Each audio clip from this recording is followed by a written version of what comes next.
आज के टॉपिक में हम साथियों आपको राष्ट्रपति के अधिकारों के बारे में परिचित कराएंगे। तो देखिए, राष्ट्रपति के अधिकार।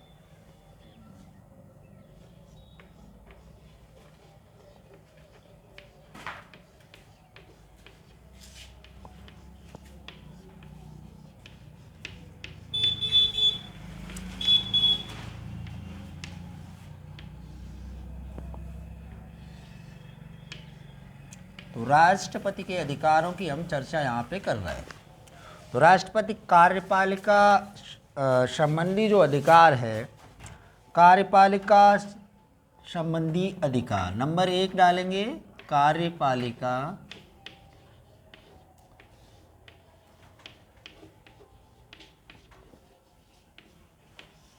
संबंधी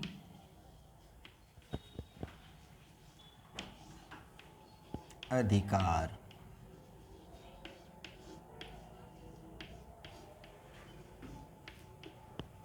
जो कार्यपालिका संबंधी अधिकार हैं, ये आपके अधिकारों की श्रेणी जो है वो शांतिकालीन अधिकार है। यानी कि हम यहाँ पे चर्चा कर रहे हैं शांतिकालीन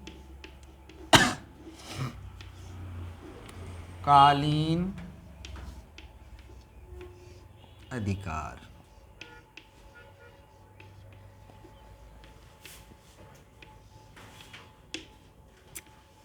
अगर यहाँ बात करें शांतिकालीन अधिकारों की, तो इसमें पहले नंबर पे आता है कार्यपालिका संबंधी अधिकार। यह है कार्यपालिका संबंधी अधिकार। इस अधिकार में संघ की जो कार्यपालिका है, यानी संघ की कार्यपालिका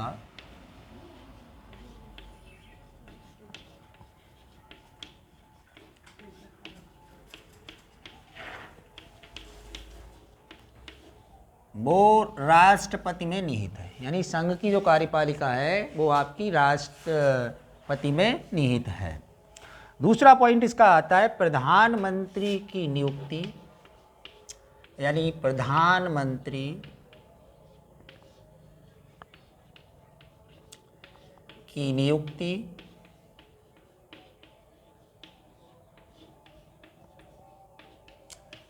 राष्ट्रपति द्वारा की जाएगी, वो भी बहुमत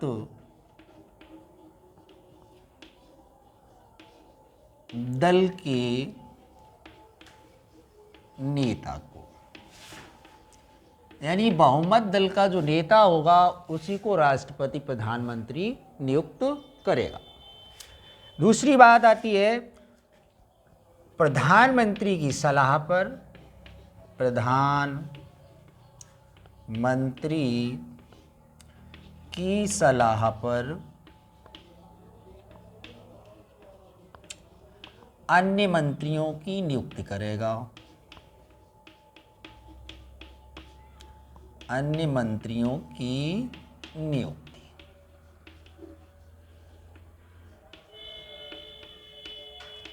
यानी प्रधानमंत्री की सलाह पर राष्ट्रपति अन्य मंत्रियों की नियुक्ति करेगा। इसके बाद इसके पास और शक्तियां हैं, जैसे राज्यपालों, जिनको आप गवर्नर बोलते हो। राज्यपालों के साथ साथ उच्च न्यायालय के न्यायाधीश, उच्च एवं सर्वोच्च न्यायालय के न्यायाधीश, संघ लोक सेवा आयोग के सदस्य,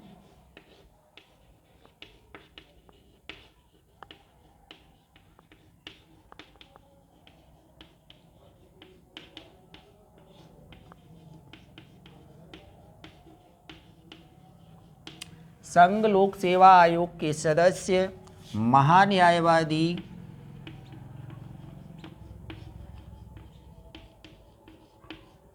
महान्यायवादी, नियंत्रक, महालेखा परीक्षक, नियंत्रक, महालेखा परीक्षक,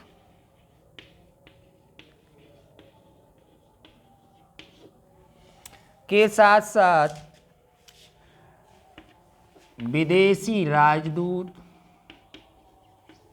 यानी जो विदेशों में राजदूत हमारे हैं, विदेशों में राजदूतों की नियुक्ति, जिनको एम्बेसडर कहते हैं,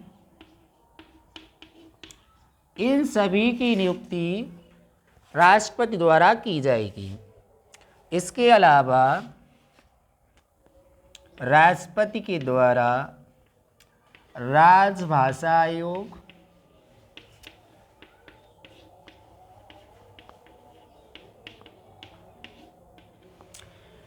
योजना आयोग,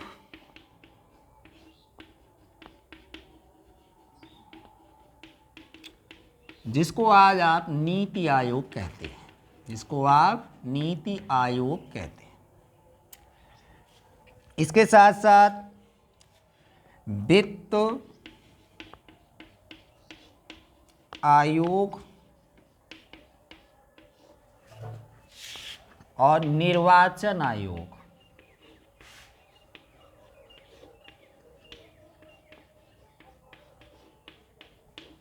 कहने का मतलब है राजभाषा आयोग, योजना आयोग जिसको नीति आयोग कहते हैं आज, वित्त आयोग और निर्वाचन आयोग आदि की नियुक्ति भी राष्ट्रपति द्वारा की जाएगी। अगली बात आती है यहाँ पे, राष्ट्रपति तीनों सेनाओं का प्रमुख है, जिसमें जल, थल एवं नभ तीनों सेनाएं आती हैं। इनका शीर्ष कमांडर इन चीफ राष्ट्रपति को माना जाता है। इसके साथ साथ ये राज्यसभा से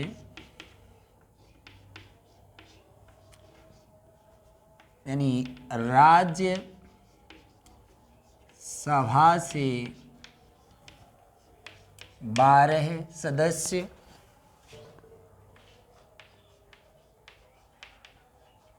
सदस्यों को एवं लोकसभा से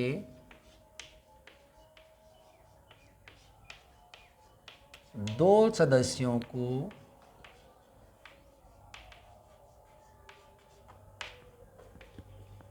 मनोनीत करता है।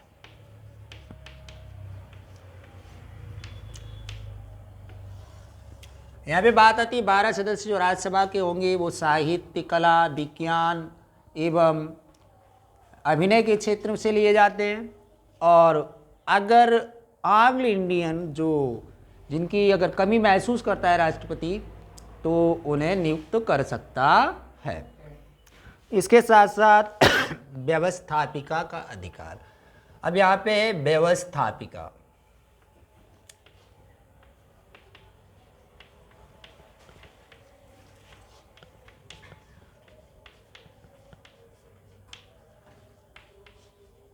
यह व्यवस्थापिका का अधिकार दूसरा पॉइंट है।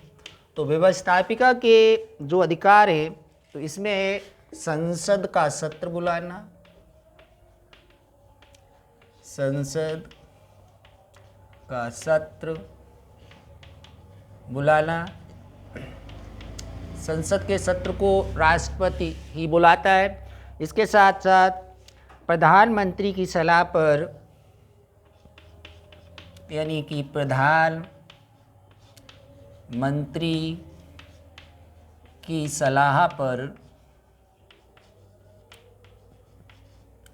समय से पूर्व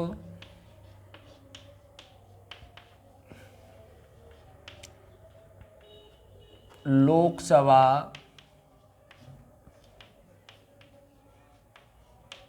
भंग कर देना,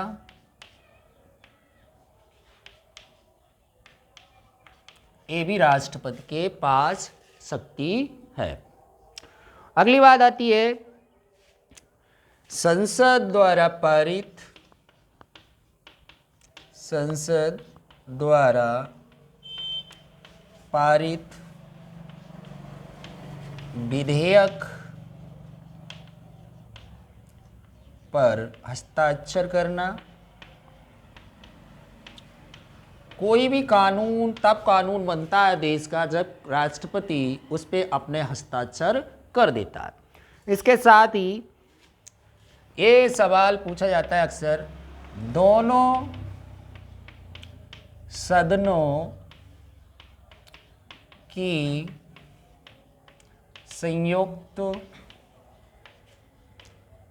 संयुक्त बैठक बुलाना यानी आहूत करना या उसका उद्घाटन करना, ये भी हमारे राष्ट्रपति के हाथ में है।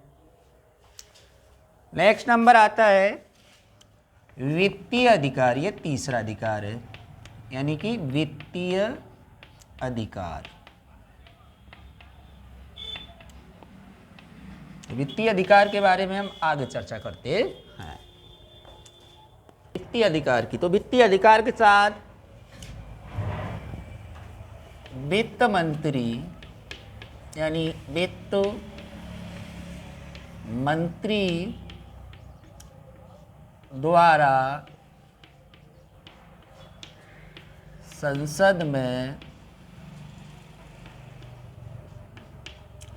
बजट पेश कराना,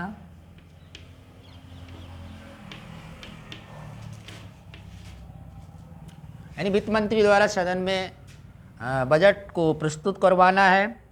इसके अलावा सरकार की आकस्मिक निधि पर इसका अधिकार है, यानी सरकार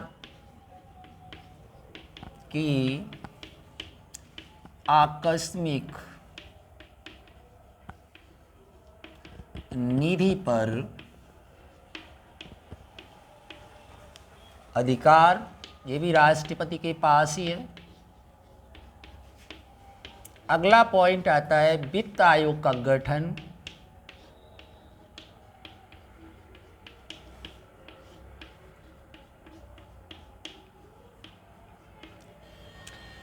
इसके साथ साथ राष्ट्रपति करों को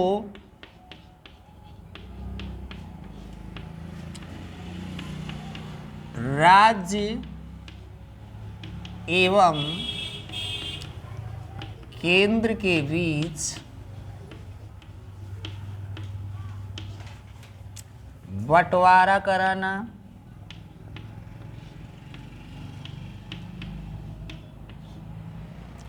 ये भी राष्ट्रपति के पास अधिकार है।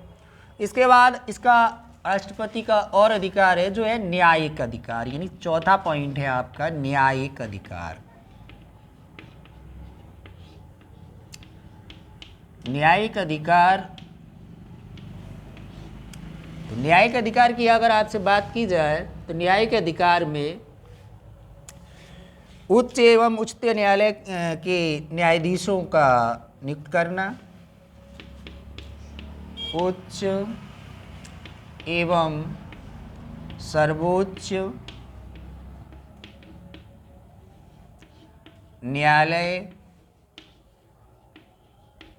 के न्यायाधीशों की नियुक्ति,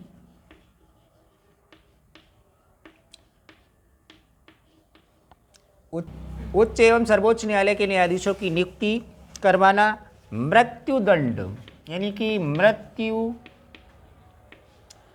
दंड पाए अपराधी की सजा माफ कर देना या रोक देना, ये भी राष्ट्रपति के अधिकार क्षेत्र के अंतर्गत आता है। अन्य जो अधिकार हैं, यानी अन्य अधिकार में अन्य अधिकारों के सापेक्ष अनुच्छेद 143 के अंतर्गत, यानी अनुच्छेद 143 के अंतर्गत राष्ट्रपति सर्वोच्च न्यायालय से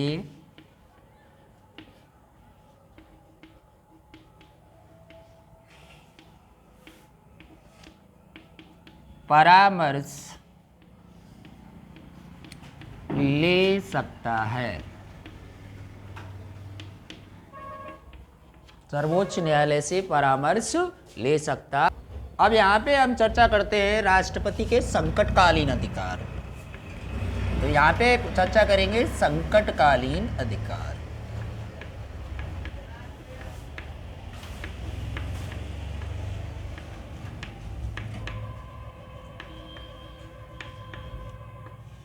तो संकटकालीन अधिकारों की बात करें, जैसे कि वाह, आक्रमण,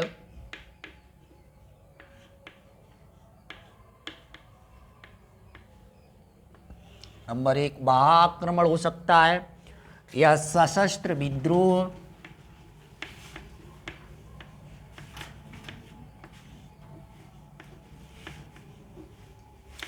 जहाँ तक बात करें सशस्त्र विद्रोह हो, या यहाँ पर संकट काल की घोषणा, यानी कि संकट काल की घोषणा।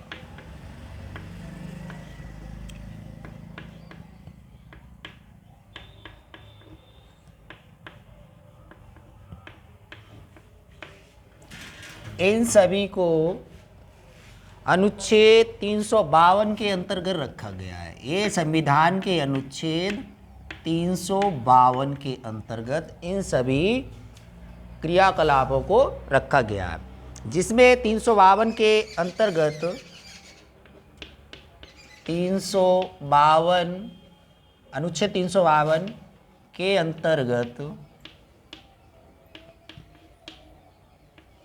मंत्रिपरिषद की सलाह पर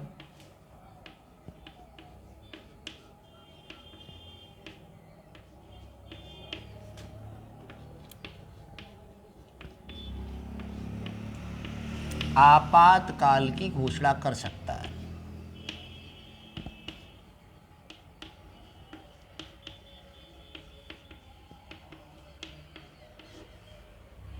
दूसरा पॉइंट है,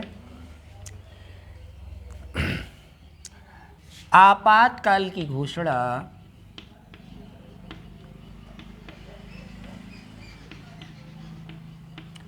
पूरे देश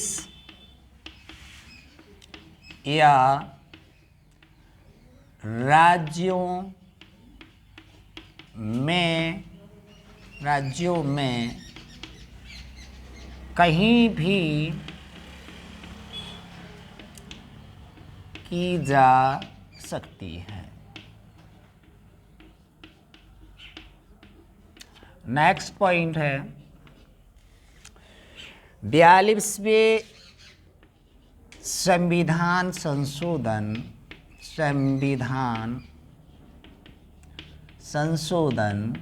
1976 के अंतर्गत इसका प्रावधान किया गया है। अगर संकटकालीन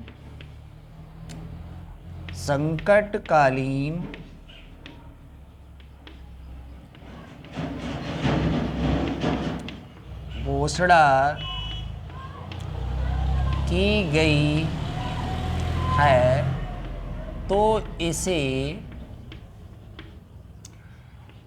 एक बार में 6 माह व 1 वर्ष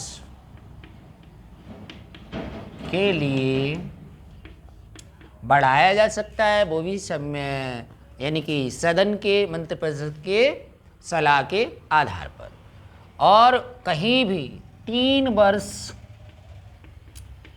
से ज़्यादा के लिए राष्ट्रपति शासन यानी कि संकट काल नहीं लगाया जा सकता, यानी आपातकाल नहीं लगाया जा सकता है। इसके लिए सदस्यों का 1/10 बहुमत होना अनिवार्य है।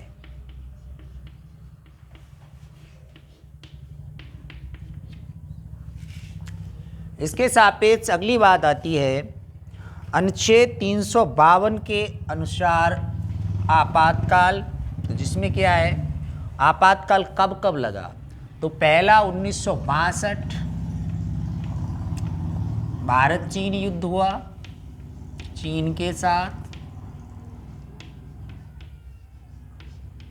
युद्ध होता है। दूसरा 1971 पाकिस्तान के साथ युद्ध।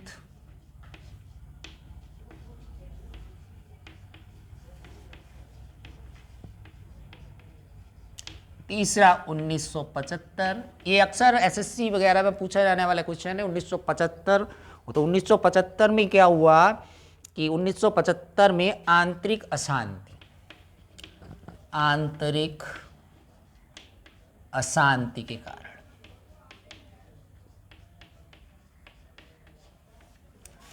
आपातकाल को लगाया गया। इसके बाद अगला टर्न आता है,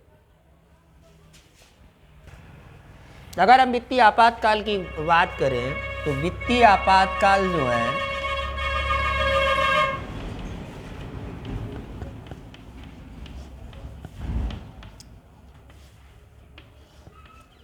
अनुच्छेद के 360 के अंतर्गत लगाया जाता है।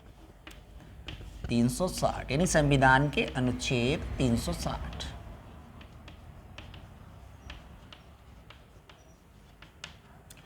संविधान के अनुच्छेद 360 के अंतर्गत वित्तीय आपातकाल लगाया जाता है।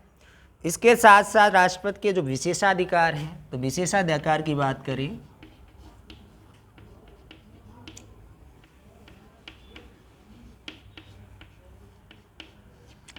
यानी कि पद पर रहते हुए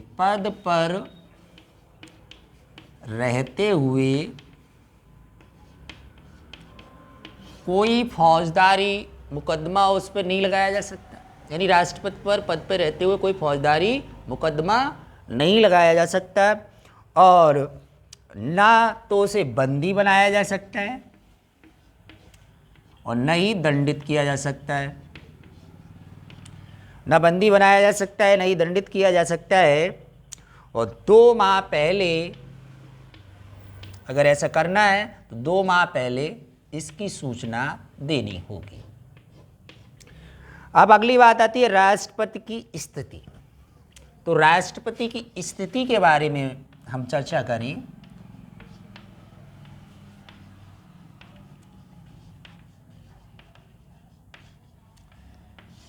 तो नंबर 1 राष्ट्र का प्रतीक है।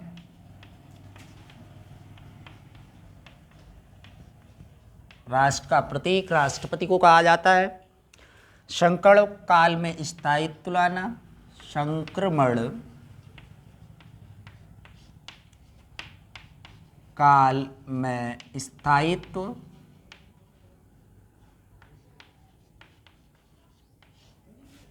अगली बात आती है लोकतंत्र का रक्षक।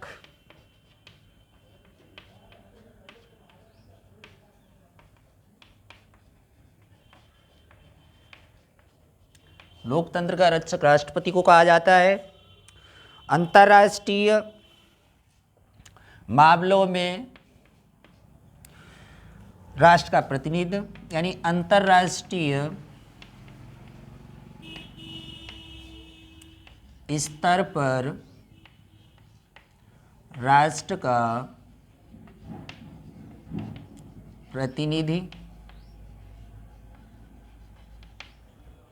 इसके साथ ही संकट काल में राष्ट्र का अधिनायक है। संकट काल में राष्ट्र का अधिनायक है।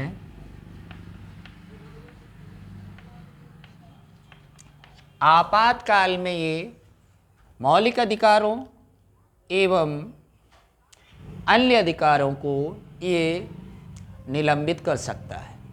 केवल प्राण एवं दैहिक स्वतंत्रता ही लागू होगी। तो राष्ट्रपति के पास कार्यपालिका की समस्त शक्ति विद्यमान है, परंतु मंत्रिपरिषद के परामर्श के बिना राष्ट्रपति कुछ नहीं कर सकता, क्योंकि मंत्रिपरिषद का परामर्श मानना उसके लिए ज़रूरी है। तो कहने का मतलब है जो भी केंद्र के कार्य चलते हैं वो राष्ट्रपति के नाम पे चलते हैं। इसी के साथ हम अब इस वीडियो को राष्ट्रपति के बारे में जितना भी हमने आपको अभी तक बताया और ये संपूर्ण जानकारी देने की कोशिश की, जो भी कमी रह गई हो वो आप लोग पूरी कर सकते हैं और इसका अध्ययन करिएगा, क्योंकि एसएससी और अन्य परीक्षाओं के लिए लाभकारी है। तब तक के लिए धन्यवाद, नमस्कार।